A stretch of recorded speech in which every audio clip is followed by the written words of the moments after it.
Hi అండి, welcome to Jyothish kitchen. ఈరోజు మన కిచెన్లో రెసిపీ వచ్చేసి పచ్చి రొయ్యలు గోంగూర అండి. అది వింటుంటేనే మీకు నోట్లో నీళ్ళు ఊరిపోతున్నాయి కదా. చాలా యమ్మీగా ఉంటుంది కాంబినేషన్లో కర్రీ. ఒకసారి తయారీ విధానం చూసేద్దాం. ఇదిగోండి, పచ్చి రొయ్యలు గోంగూర కర్రీ కోసం నేను తీసుకున్న పదార్థాలు. గోంగూర అయితే 2 కట్టలండి, శుభ్రంగా కడిగి పెట్టుకున్నాను. ఆకుకూరలో వేసుకుంటుంది, బాగా కడుక్కోవాలి. కడిగి శుభ్రం చేసి పెట్టాను అనమాట. ఇవే నేను తీసుకున్న రొయ్యలు అయితేని కొంచెం పెద్ద సైజు అనమాట. 2 ఉల్లిపాయలు, 1 టమాటో, 4 పచ్చిమిర్చి, 1 కరివేపాకు రెమ్మ. ఇవి నేను తీసుకున్న పదార్థాలు. కట్ చేసిన తర్వాత వంట స్టార్ట్ చేద్దాం. ఇదిగోండి, ఆనియన్ టమాటో కొంచెం మీడియం సైజు నేను కట్ చేసి పెట్టుకున్నాను అనమాట. ఈ సైజు అయితే సరిపోతుంది. ఇప్పుడు వంట తయారు చేద్దాము, స్టార్ట్ చేద్దాము. అయితే ముందుగా మనము ఇది గోంగూర వేపుకోవాలండి. గోంగూర కొంచెం నూనెలో మగ్గనిచ్చేసి పక్కన చల్లారబెట్టుకుంటే కర్రీ ఉడికే లోపల చల్లారుతుందా, అప్పుడు కొంచెం బరకగా మిక్సీ పెట్టేసి కర్రీలో వేస్తామన్నమాట. ఇప్పుడు గోంగూర కొంచెం ఫ్రై చేద్దాం. ఇదిగోండి, స్టవ్ ఆన్ చేసి చిన్న కడాయి పెట్టుకున్నాను నేను. కొంచెం ఆయిల్ వేద్దాం, 1 చుక్క చాలు. ఎందుకంటే మనం కర్రీలో ఎక్కువ వేస్తాం కదా. ఇది జస్ట్ ఫ్రై అవ్వడానికి. ఇది 2 కట్టలు తీసుకున్నానండి నేను గోంగూర.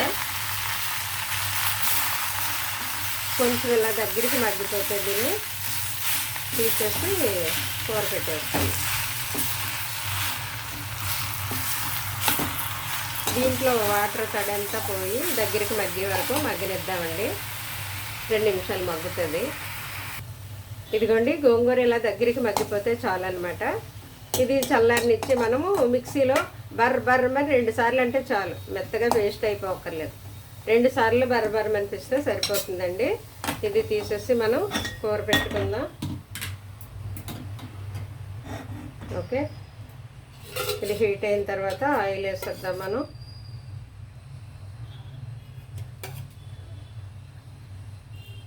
ఇది కూడా కొంచెం ఆయిల్ పడుతుందండి. మరి నేను 3 స్పూన్లు వేసాను, ఎందుకంటే రొయ్యలు కదా, నీసు వాసన రాకుండా.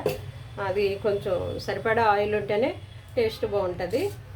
మిగతా ఒట్టి కూరగాయలు మనం వండుకున్నప్పుడు కొంచెం ఆయిల్ తగ్గించి వండుకోవాలి. పప్పు, ఆకుకూరలు, కూరగాయలు వండినప్పుడు తగ్గించాలి. ఇలా అన్నీ వండినప్పుడు కొంచెం పడుతుంది మరి.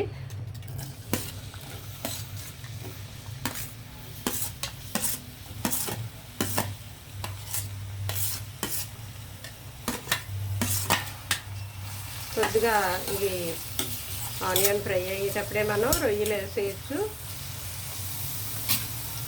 అయితే ఆనియన్ త్వరగా ఎగడానికి మనం పసుపు, సాల్ట్ వేస్తాం కదండి. ఇది కొద్దిగా పసుపు, అలాగే కర్రీకి సరిపడా సాల్ట్ ఇప్పుడే వేసేస్తున్నాను నేను. అది గోంగూర పులుపుకి సరిపడా 1 అర స్పూన్ పట్టింది నాకు. దీంతో సరిపోతుంది.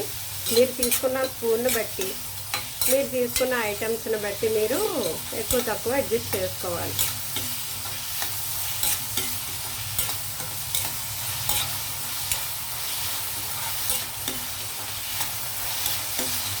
ఓకే, కొంచెం ఆనియన్ ఫ్రై అయ్యాయి కదండి. ఈ టైంలో మనం రొయ్యలు వేసేయచ్చు అనమాట.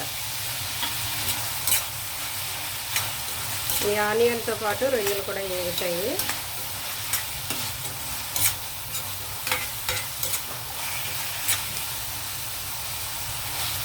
కొంచెం వేగనిద్దామండి. కొంచెం ఆ ఉల్లిపాయలు బ్రౌన్ కలర్ వచ్చేలాగా, ఆ రొయ్యలు వేగేలాగా కొద్దిగా వేగనిద్దాం. తర్వాత వేద్దాం కారం. ఇదిగోండి, ఆనియన్ కొంచెం కలర్ మారాయి, ఫ్రై అయ్యాయి కదా. ఈ టైంలో మనం కారం వేద్దామండి. ముందే కారం వేస్తే ఆనియన్ ఫ్రై అవ్వకుండా మాడట్టేస్తాయి అన్నమాట. అందువల్ల కొంచెం ఆనియన్ వేగిన తర్వాత మనం కారం వేయాలి. నేను 4 పచ్చిమిర్చి తీసుకున్నాను. అయినప్పటికీ కూడా 1.5 స్పూను, ఒక స్పూన్ ఫుల్గా 1/2 స్పూను వేసానండి. ఎందుకంటే కొంచెం మరి రొయ్యలు స్పైసీగా ఉంటే బాగుంటాయి. అందులోనూ మనమేమో గోంగూర పులుపు, సో దానికి తగ్గట్టుగా వేయాలన్నమాట. అయితే కారం వేసిన తర్వాత ఇదంతా బాగా ఒకసారి కలిపిన తర్వాత 1 మినిట్ అలా మగ్గనిద్దామండి. కొంచెం సిమ్లోనే మగ్గనివ్వండి, మాడిపోతుంది కారం వేసాం కాబట్టి. కారంలో 1 నిమిషం మగ్గాయి. అయితే ఇప్పుడు మనము పచ్చిమిర్చి, టమాటో, కరివేపాకు ఇవన్నీ వేసేద్దాం. ఇవి కూడా మగ్గనివ్వాలి. కొంచెం 1 మినిట్ అలా మగ్గనిద్దాం. మూత పెట్టేసి అంత బాగా కలిపేసిన తర్వాత సిమ్లో మగ్గనివ్వండి. మగ్గిన తర్వాత అప్పుడు మనం వాటర్ వేద్దాం ఇందులోకి. ఓకే, కొంచెం మగ్గనిద్దాం. ఇదిగోండి, కారం వేసిన తర్వాత నేను మూత పెట్టి సిమ్లో మగ్గనిచ్చాను. చూసారా, ఆయిల్ పైకి తేలుతుంది. ఇలాగా కొంచెం మగ్గనిస్తే అప్పుడు ఇవి బాగా మగ్గుతాయి అన్నమాట. ఉల్లిపాయలు, టమాటా ఇవన్నీ రొయ్యలకు కూడా బాగా ఉప్పు కారం అంతా పడుతుంది. అలా మగ్గనివ్వండి. ఇప్పుడు కొంచెం వాటర్ వేద్దాం మనం కర్రీలోకి. ఇంకొంచెం పడుతుంది. ఇప్పుడు మంట మీడియంలో పెట్టి మీడియం ఫ్లేమ్లో ఉడకనిద్దామండి కూర. ఈ లోపలనేమో గోంగూర పేస్ట్ చేసి, మరీ పేస్ట్ కాదు, చెప్పాను కదా, కొంచెం బరకగా చేసి ఉంచుకుంటే కూర ఉడికేటప్పుడు అది ఇందులో వేయచ్చు అనమాట. ఈ లోపల నేను గోంగూర పేస్ట్ చేస్తాను. కర్రీ ఉడుకుతూ ఉంటుంది. మీడియం ఫ్లేమ్లో పెట్టాము. ఇప్పుడు ఇదిగోండి, ఇది కూరలో వాటర్ అంతా దగ్గరికి ఎగిరింది. ఇది బాగా ఉడికింది. ఇప్పుడు మనము గోంగూర పేస్ట్ వేసేద్దామండి ఇందులోను. మిక్సీ జార్ కడిగి కొద్దిగా వాటర్ వేస్తాను, ఎందుకంటే మిక్సీలో మన గోంగూర వేస్ట్ అవ్వకూడదు కదా. ఓకే, ఇది వేసిన తర్వాత ఇదంతా బాగా కలపాలి. గోంగూర దీనికి బాగా మిక్స్ చేయండి. కొంచెం దగ్గరికి అయింది కదా, ఇంకొంచెం వాటర్ వేద్దాం. మనం ఉడకాలి కదా మరి, గోంగూర ఇందులో ఉడకాలి.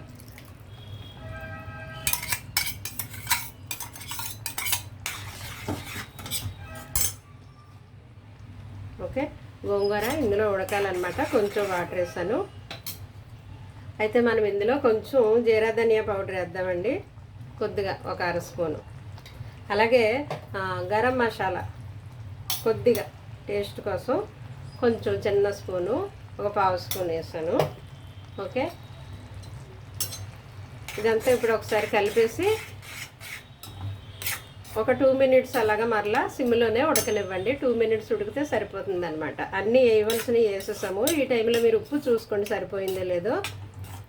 కొంచెం 2 మినిట్స్ ఉడికి ఇది దగ్గర పెడితే ఇంకా ఆపేయచ్చు. ఓకే, ఉడకనిద్దామండి 2 మినిట్స్. చూద్దామండి మన కర్రీ ఎగిరిందో లేదో. చూసారా, ఆయిల్ పైకి తేలుతుంది. ఈ టైంలో ఇంకా ఆపేయడమేనండి. ఏమాత్రం గ్రేవీ ఉండాలి కలుపుకోవడానికి. అయితే ఫైనల్గా మనం ఇప్పుడు కొద్దిగా కొత్తిమీర వేద్దామండి. అంతే, కొత్తిమీర కలిపేసి ఒకసారి ఇంకా ఆపేయడమే. అయిపోయిందండి. ఆపేసి డిష్ అవుట్ చేయడమే. ఆపే ముందైనా మీరు సాల్ట్ చూసుకోండి సరిపోయింది లేదో. డిష్ అవుట్ చేద్దాం. ఇదిగోండి, ఎంతో టేస్టీ అనమాట, రుచికరమైన గోంగూర పచ్చిరొయ్యలు రెడీ అయిపోయిందండి. మీరు కనుక ఈ స్టైల్లో వండితే కర్రీ సూపర్గా ఉంటుందన్నమాట. టేస్ట్ అయితే అదిరిపోతుందండి. మీరు కూడా ఒకసారి వండుకొని చూడండి. మీకు ఎలా వచ్చిందో నాకు మీ కామెంట్ రూపంలో తెలియపరచండి. అలాగే గోంగూరలోని పోషకాలు మనము ఇదివరకే తెలుసుకున్నాం కదండి. ఓకే అండి, థ్యాంక్ యూ.